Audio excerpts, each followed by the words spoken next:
Tell me about your first impressions of here at Greenfield. I've been extremely impressed since the first day I got here. The kids show up for weights, they show up for practice.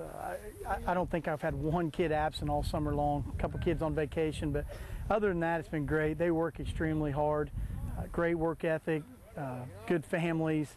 It's just been a great experience so far for me. For being a Class 1 school, pretty good numbers. Yeah, we're up to 30. We've got 30 right now, and we feel pretty good about that. We feel like we've got a little bit of depth at a lot of positions. Obviously, it's still a Class 1 school with 30 kids, so you can get thin real fast with a couple injuries. So I feel like we're okay right now on that aspect of it.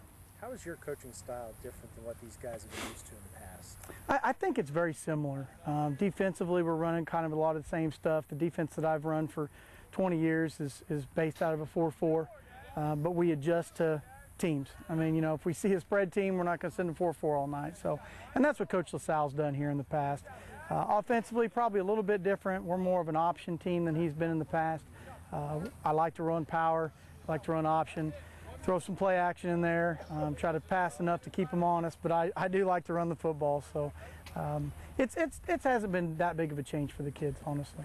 You lose some talent, but you got a lot of good, solid players coming back. Who are some of those? Well, as far as the kids that we lost, I've heard that they were some good football players. Obviously, I didn't know them. I didn't get the chance to see them. I feel really good about the kids we have coming back. We have a good nucleus of seniors that have been great leaders. And as of right now, I feel really good about our team, where we're at, and our opportunities this fall. Who are some of the guys that you're expecting big things out of?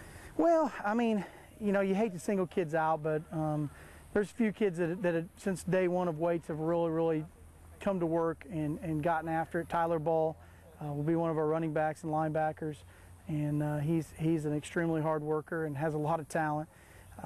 Montana Hembry will be one of our running backs and free safety. He's done a real nice job.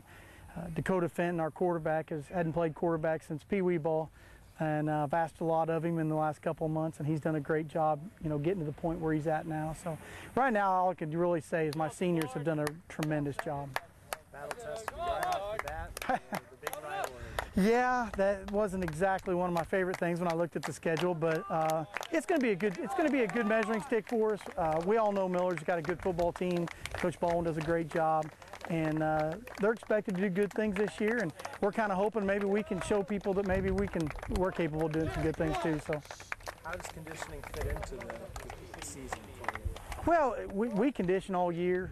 As the season goes on, obviously in the little bit better shape we get in, we try to cut back a little bit. But right now you got to keep pushing through, because on Friday night it's going to be hot, and we don't have a lot of kids, so they got to be in shape.